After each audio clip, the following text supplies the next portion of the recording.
네, 오늘 말씀의 제목은 안전히 거하게 하신 하나님, 이런 제목으로 잠시 우리가 하나님의 은혜를 받고자 합니다.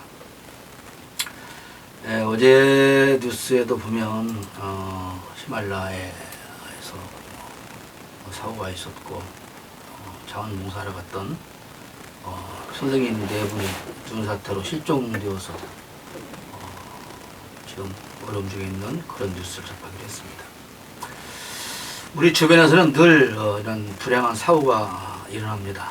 오늘 또 어디에서는 화재가 발생하고 화산이 폭발하기도 하고 호주를 보면 산불이 나서 정말로 많은 피해가 일어나고 있고, 또 어디는 지진이 일어나고, 또는 맑지않은 도로가 꺼져서 거기에 사람들이 빠지거나 차가 빠져서 다치기도 하는 그러한 수많은 사고들이 오늘 또 우리나라와 지구 방방곡곡에서 일어나고 있는 것을 봅니다. 교통사고, 그리고 건설 현장에서 일어나는 사고들, 수많은 사고의 위험에 우리는 늘 불안해하며 세상을 살아갑니다. 정부에서도 안전한 사회라고 하는 말이 화두가 될 만큼 안전을 강조하고 있습니다. 그러나 과연 그럼에도 불구하고 우리가 살고 있는 이 사회는 안전한 사회인가? 내가 조심하는 것만 가지고 내 안전을 보장받을 수 있을 것인가? 그렇지 않다는 것을 우리는 너무도 잘 알고 있습니다. 내가 아무리 조심해도 어쩔 수 없는 그런 사고는 늘 우리 주변에서 일어나기 마련이고, 또 그런 것을 보게 됩니다. 오늘 본문에서 시편 기자는 우리를 안전하게 거하도록 하시는 분은 하나님이다, 그렇게 강조하고 있습니다. 즉 우리 자신의 힘만 가지고서는 우리가 안전을 보장받을 수가 없다. 하나님이 지켜주셔야만 안전한 삶을 보장받을 수 있다. 그런데 이렇게 안전한 삶을 보장받기 위해서 우리가 해야 할 일들이 있는데, 그것은 우리가 안전한 삶을 살기 위한 조건이 아니라 하나님께서 모든 안전을 보장해 주실 것이니 걱정하지 말고, 너희는 걱정하지 말고 오직 하나님의 뜻대로 사는 일에 최선을 다하여라. 그러면 너희 안전은 하나님께서 자연히 보장해 주실 것이다, 그런 말씀이죠. 3절 말씀 보면 경건한 삶을 살아라 말씀합니다. 여호와께서 자기를 위하여 경건한 자를 택하신 줄 너희가 알지어다. 내가 그를 부를 때에 여호와께서 들으시리로다. 3절에 그렇게 말씀하고 있습니다. 무슨 말입니까? 경건한 삶을 살아야 한다는 것입니다. 이것은 우리 성도들에게 주어진 의무입니다. 그러면 경건한 삶은 무엇이냐? 어떻게 하는 것이 경건하게 살아가는 것이냐? 또 우리는 경건하다 그러면 뭔가 거룩한 모습을 만들어내고, 어떤 그런 다른 사람들이 범접할 수 없는 어떤 외모를 만들어내고 그런 것을 우리는 경건하고, 또는 금욕적인 삶을 살아야 되고, 부정한 장소에 가지 말아야 되고, 이렇게 우리는 생각하는데, 성경에서 말하는 경건한 삶, 그것은 이런 도덕적인 삶을 초월하는 것이죠. 도덕적으로 바르게 사는 것은 당연한 것이고, 그러면 도덕적으로 사는 것이 경건한 것이냐? 도덕적인 삶을 사는 것만으로 우리는 경건한 삶을 산다고 말할 수 있느냐? 그렇지 않다는 것이죠. 오늘 본문에서 경건한 삶은 죄를 범하지 말아야 한다. 그것이 오늘 본문 4절의 말씀입니다. 죄를 범하지, 아무리 겉의 모습이 어떻고 남들에게 풍기는 이미지가 어때도 하나님 보시기에 우리가 죄를 범하고 산다면 우리는 경건한 삶을 살지 못하는 것이다. 그러면 하나님께서 말하는 죄는 어떤 것일까요? 하나님의 뜻에 따르지 않고 살아가는 삶을 말하지. 하나님과 상관이 없이 살아가는, 하나님의 생각과 상관이 없고 하나님의 가치관과 상관이 없고 하나님의 의도와 전혀 상관이 없는 내 마음대로의 삶을 살아가는 것을 하나님은 범죄다 이렇게 말하고 있습니다. 또한 4절에 보면 자리에 두고 신중히 말하고 잠잠하라 잠잠하라. 그러니까 경건한 삶은 도덕적으로 바르게 사는 그걸 초월하며 악인의 길을 버리고 의인의 길을 가는 것과 더불어서 뭘 해야 돼요? 말을 잘해야 한다는 것입니다. 야고보서 1장 26절에 보면 누구든지 스스로 경건하다고 생각하며 혀를 재갈무리지 아니하고 자기 마음을 속이면 이 사람의 경건은 헛것이라. 우리가 좀 전에 예배시 하기 전에 또 뭐 신천 얘기도 하고 항의총 얘기도 하고 있습니다. 스스로가 하나님으로부터 뭐 계시를 받았고 하나님과 특별한 관계에서 소통한다고 말하는 지금 전 암흑의 그 목사를 볼 때 과연 그 사람이 경건한 사람이다 이렇게 생각할 사람이 있겠습니까? 또 그가 공식적인 석상에서 하는 말을 들어보면 하나님도 까불면 나한테 혼난다? 이런 말을 하는 것이 과연 경건한 삶이냐? 오늘 본문에서 말을 잘한다는 건 뭡니까? 잠잠하라. 말을 절제할 줄 알아야 한다는 것입니다. 무슨 말을 할 때 가장 중요한 것은 상대방의 입장에서 이해하고 배려하는 말을 해야 하는 것이죠. 내 주장이 틀릴 수도 있습니다. 내 주장이 틀릴 수도 있다 이렇게 생각을 하고 상대방의 말도 들어봐야 되는 것이고, 나와 의견이 다른 사람들이 여러 명이서 같은 말을 할 때는 물론 그 말이 다 옳다는 법은 없습니다만 그럼에도 불구하고 저 사람들이 저렇게 말을 같이 안 해? 그러면 내가 틀릴 수 있는 거 아닌가? 이런 정도의 생각을 하고 말을 해야 한다는 거죠. 겉으로 보기에는 기도 많이 하고 전도 열심히 하고 성경도 열심히 읽습니다. 그런데 입만 열면 사람들의 마음을 아프게 하고 상처를 주는 그런 말만 골라가는 사람들이 있습니다. 우리가 흔히 말하지 않습니까? 왜 내가 그렇게 열심히 교회를 다녔는데 지금 안 다니느냐? 그렇게 말할 때 많은 사람들이 나는 그 교회를 다니면서 상처를 받았다. 물론 상처를 받았기 때문에 그럼 안 가는 건 옳은 것이냐? 그건 분명히 아니죠. 상처를 잘 받는 것도 문제입니다. 어리기 때문이죠. 그러나 예수 그리스도의 사랑으로만 가득 차 있어야 할 교회에서, 그것도 직분자들의 말을 통해서 소신자들이 상처를 받는다. 이거는 정말로 큰 문제가 아닐 수가 없습니다. 아무리 많은 기도를 하고 아무리 많은 사람 전도를 해도 전도해다 놓고 그 사람들에게 상처 주는 말을 하고 구제하고 나눔의 행사를 하고 그들의 상처 주는 짓을 하고, 그건 전혀 경건한 것이 아닙니다. 특히 교회에서 어떤 구제 나눔의 사업을 할 때 너무 사진 찍는 걸 좋아하면 안 됩니다.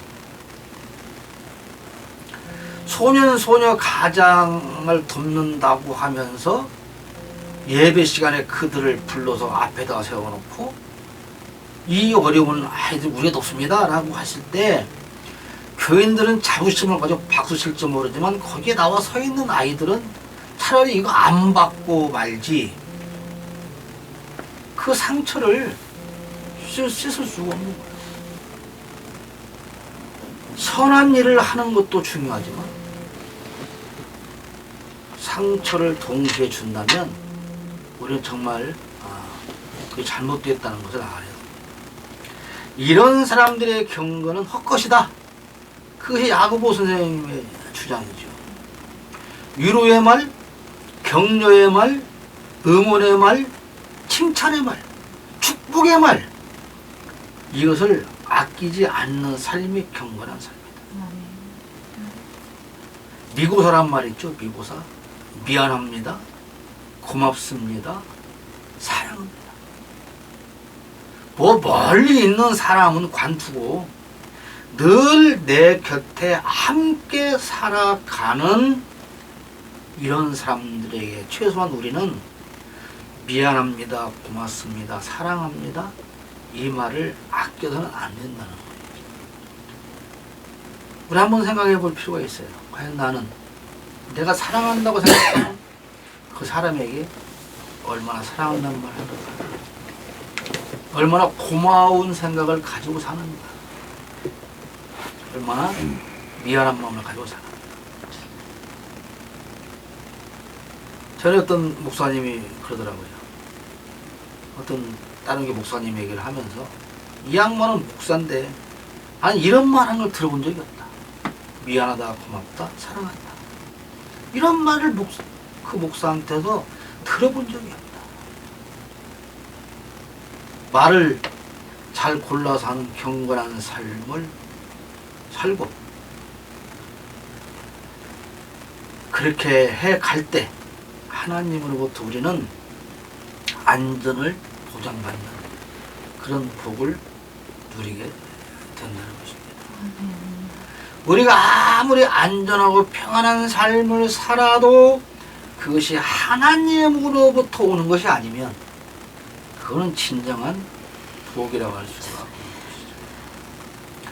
둘째는 의의 제사를 드려야 한다고 5절에 말씀하는데요. 의의 제사를 드리고 여호와를 의뢰할지어다.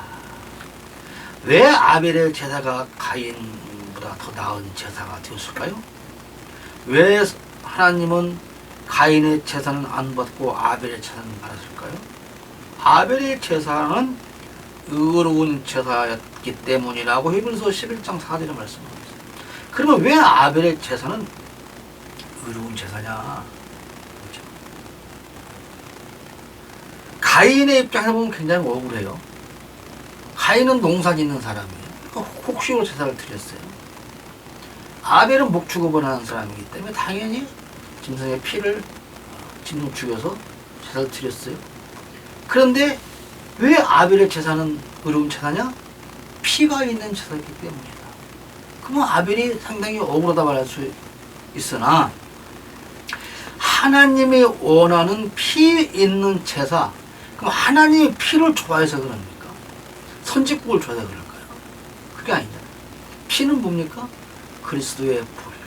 그러니까 하나님 앞에 제사할 때 피, 십자가, 예수가 없는 제사, 희생과 나눔의 삶이 없는 제사, 양보가 없는 제사, 내 어떤 이기심을 채우기 위한 목적으로 드리는 그런 제사, 이거는 잘못된 제사입니다. 피 있는 제사는 예수님과 함께하는 제사입니다. 십자가와 함께하는 제사입니다. 하나님의 법대로 살고 순종하는 것이 곧 피가 있는 의의 제사를 드리는 그런 삶이라는 것이죠. 피 있는 제사는 양보하는 삶이고 희생하는 삶이고 그리스도의 사랑을 실천하는 삶입니다. 오늘 한국 교회의 문제가 뭡니까? 십자가가 없는 겁니다. 강단에는 그렇게 멋있는 십자가가 붙어 있고 목걸이에 순금 십자가를 걸고 다니고 그렇지만 과연 예수 그리스도 그 십자가가 내 안에 있어서 나와 함께 하는 삶을 우리가 살고 있느냐? 그렇지 않은 것 때문에 한국 교회가 점점 무너져가고 있다고 하는 것입니다. 물론 제사와 예배는 다릅니다. 예수님이 오신 이후에 제사는 사라졌어요. 제사의 목적은 죄 사함을 받기 위한 것입니다. 근데 예수님이 오셔서 희생제물이 되어 단번에 제물이 되어 주셨기 때문에 우리는 이게 더 이상 제사가 필요 없게 된 거죠. 그 예배를 하는 겁니다. 예배의 목적은 뭡니까? 이렇게 희생제물이 되어주신 예수로 말미암아 구원받은 것에 대한 감사를 드리는 것이 예배입니다. 그러니까 제사와 예배는 완전히 그 의미가 다른 것인데, 천주교의 가장 큰 문제 오류가 바로 이것이죠. 우리가 미사를 드린다 그러는데, 미사는 라틴어로 마사, 제사라는 얘기. 그래서 신부를 지금도 뭐라 그럽니까? 사제, 제사장인 거죠. 제사를 행하는 것이죠. 아무튼 그때 그렇게 하던 어쨌든 우리가 오늘 이 자리에서 이렇게 예배하는 이 순간에도 과연 우리는 그리스도의 피를 지금 함께 드리고 있는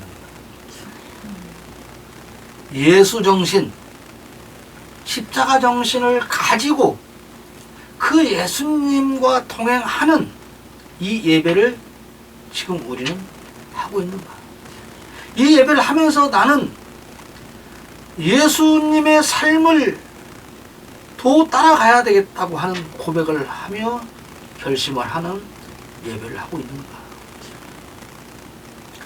하나님의 법과 말씀에 더욱더 순종하겠다는 생각을 가지고 이 예배를 하는가?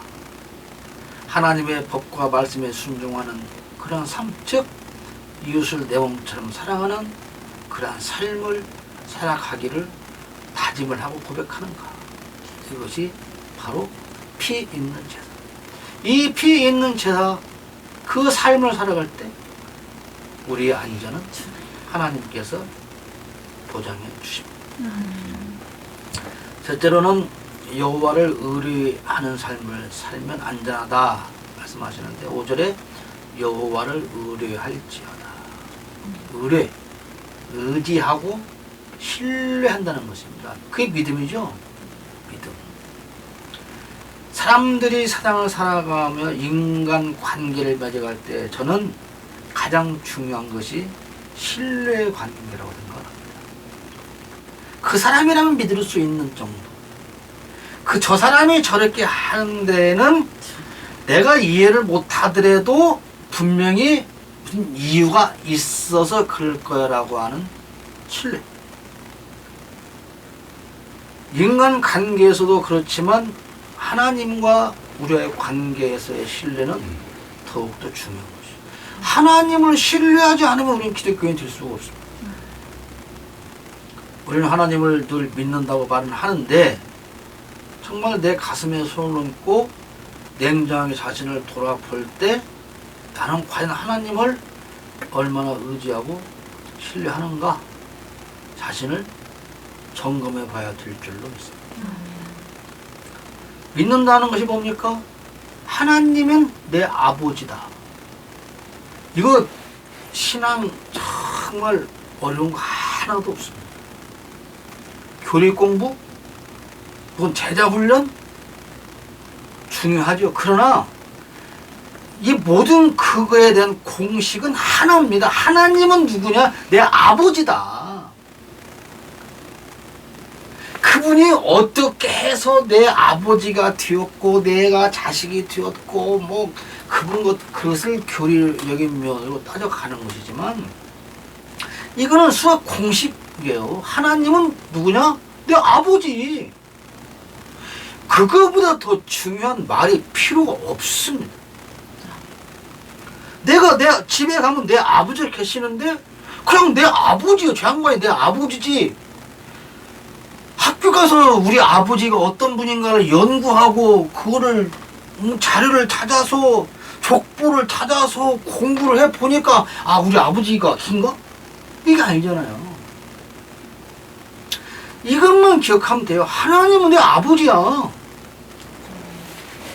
그리고 그 아버지가 나를 당연히 안전하게 지켜주실 것이고, 필요한 건 다 채워주실 것이고, 지켜주실 것이고, 어려운 상황에서 구원해 주실 것이고 어떤 고난과 어려운 상황에 와도 순환에 빠져도 우리를 내 아버지니까 구원해 주실 것이다. 그거보다 더 큰 교리가 어디 있어요? 그거 그냥 신앙이야 그게. 그런데 지금 왜 교회 다닙니까? 왜 예수 믿어요? 그러면 그래야 구원받죠. 천당 가죠. 라고 말을 해요. 이게 맞는 말 같은데 아니에요. 너 왜 저녁에 니네 집 가냐? 집에 가야 내가 우리 가족이 되죠. 그거 얼마나 웃기는 얘기예요. 우리 아버지가 계신 곳이기 때문에 내가 내 집이라고 가는 거야. 내 집 아니요. 지 집 아니요. 지네 아버지 집이요. 등기부상에는 분명히 지네 아버지 집이요. 근데 애가 갈 때 나는 우리 집 갑니다 하고 가는. 그게 아버지와 자식의 관계예요. 우리가 천국을 왜 가요? 하나님 나라 아버지 나라야. 그러니까 당연히 그 자식은 당연히 그걸 가는 거예요. 그냥 그 자식이 조금 뭐 도덕적으로 좀 잘못 살아서 가서 혼날 수는 있고 매를 맞을 수는 있지만 내 아버지 관계가 깨지는 일은 없고 그 집은 내 아버지 집인 것. 그 아버지 집은 내 집은 틀림없는 사실이라는 거죠. 이것만 있으면 되는데 그게 없기 때문에 아까도 말한 신천지도 끌려가고 하나님의 교회도 안 사는 지금 끌려가는 거예요. 신천지가 그렇게 열심히 해야 한다고 하는 것은 왜 그럽니까? 그렇게 안 하면 너는 14만 4천에 못 들어가. 야, 네가 좀 14만 4천에 들어갈지 못 들어갈지도 모르는데 니네 아버지가 뭔 소용이고 니네 엄마가 뭔 소용이고 학교가 뭔 소용이고 직장이 뭔 소용이고 돈이 뭔 소용이야. 이 14만 4천에 들어가야 할 거 아니야. 그러니까 가서 끌고 와야 할 거 아니야. 다른 사람들을. 자, 보세요. 내가 우리 집 가족이요. 내 아버지. 근데 누가 그래. 야, 저 니네 아버지 아니야? 왜? 야, 니네 아버지 같으면 너 맨날 꾸중하고 맨날 때리고 사랑도 안 해주고 그러겠냐? 일로 와봐. 그래서 갔어. 그랬더니 맞아. 우리 아버지보다는 더 나한테 다정하게 해주고 막 잘해주는 것 같아. 그래도 니네 아버지가 왜 나쁘고 니네 아버지가 잘못됐고 니네 아버지가 아닌가를 그걸 막 공부를 해. 막 도표를 그려놓고 막 갖다 놓고 그러니까 맞네 우리 아버지 아니네. 이게 얼마나 어리석은 거냐는 거야. 그러면 내가 어떻게 해야 돼요? 가서 열심히 다른 사람 불러와야 돼. 돈도 갖고 와야 돼. 직장 그 필요 없어. 14만 4천 이거는 상징적인 수입니다. 상징적인 수. 14만 4천은 창세 이래로 하나님부터 구원받은 모든 사람을 포함하는 숫자예요. 상징적인 숫자. 그러니까 우리는 이미 14만 4천에 포함되어 있어요. 이미 우리 가족, 우리 아버지야. 근데 우리 아버지의 자식이 되려고 막 하고 다니. 이거 얼마나 불행한 일이냐는 거지. 아버지는 야, 너도 왜 그래? 내가 니네 아버지라니까? 아니에요. 우리 아버지가 맞나 아니면 내가 공부를 해봐야 돼요.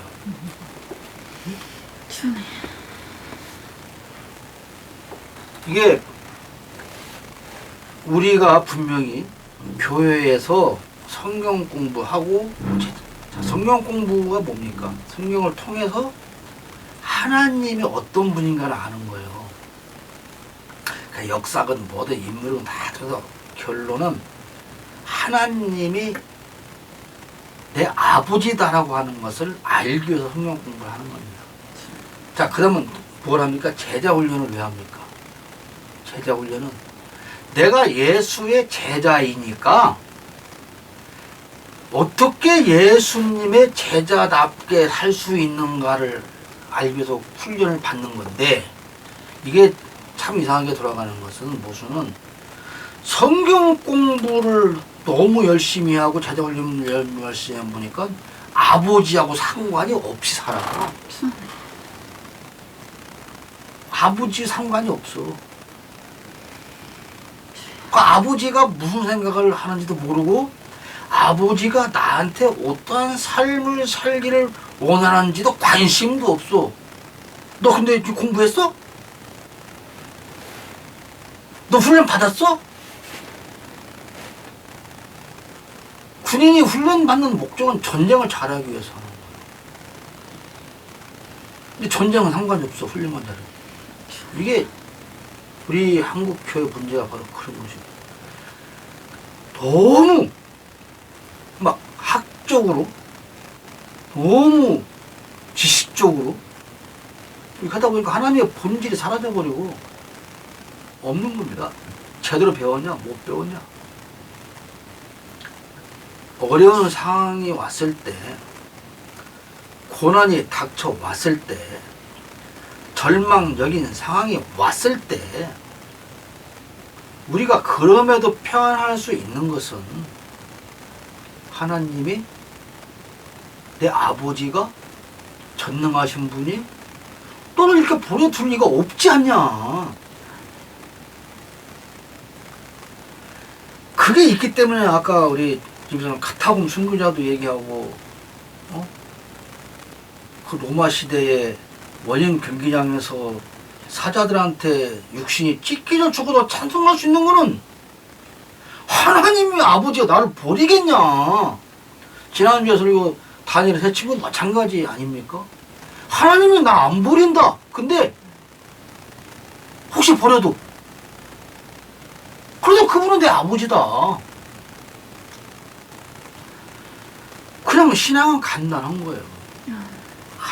아무리 많은 이야기를 하고 가르치고, 근데 우리는 자, 성경을 읽고 공부하면서 어떤 것을 머릿속에 담냐면 똑바로 살아야 돼, 착하게 살아야 돼, 거짓말하면 안 돼. 물론 그러면 안 되죠. 근데 성경은 그것을, 자, 하나님의 자녀면 착하게 살고 바르게 살고 범죄하면 안 되는 것은 그냥 그건 기본이에요. 기본. 그건 강조 안 해도 되는 얘기인데, 또 예수 믿는가 왜 그렇게 살아? 우리는 그 말 속에 예수 믿는데 이렇게 살아. 너 왜 그 도둑질에 그것보다도 더 중요한 것은 또 예수 믿는데 왜 너 사랑을 못해? 도둑질만 안 하면 착한 사람이냐가 아니라는 것이잖아요.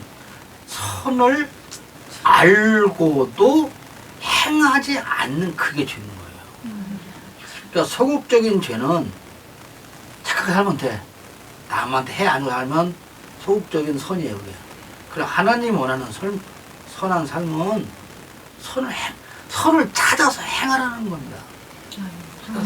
그 선이 뭐예요? 물론 나눠주고, 희생하고, 양보하고, 섬기고, 이해하고, 돌보고, 그러는 거 아니겠습니까? 결론적으로 우리는 하나님으로부터 이미 안전한 삶을 약속받았고 보장을 받았습니다. 그러기에 우리는 늘 주님의 약속을 믿고 걱정하지 말고 안심하며 이 세상을 살아가면 되는 거예요. 어떻게? 하나님 아버지를 모시고 하나님의 자녀답게. 제가 하는 설교는 늘 이런 결론을 내면서 아마 끝을 맺을 겁니다. 뭐가 중요합니까? 나는 하나님의 자녀냐? 하나님은 내 아버지냐? 그러면 거기에 관한 삶을 우리는 제대로 살고 있느냐? 하나님께서 이스라엘 백성들을 시내산에 모아놓고 하시는 말씀이 뭡니까? 율법을 주시면서 사랑하고 살라는 거잖아요. 아멘. 하나님이 주시는 말씀은 그거예요. 아멘. 내 자녀답게 살아라. 사랑하며 살아라. 아멘. 그 모든 것은 내가 다 전능하신 아버지가 책임진다. 아멘. 오늘 또 우리가 살아가는 이 세상은 불안하고 불안정하고 내 힘으로 내 안전을 지킬 수 없는 세상 살고 있지만, 그러나 우리의 하나님께서 전능하신 아버지께서 오늘도 우리 안전하게 거하게 지켜줄 줄 믿고 하나님 자녀다운 삶으로 승리하시기를 축복합니다.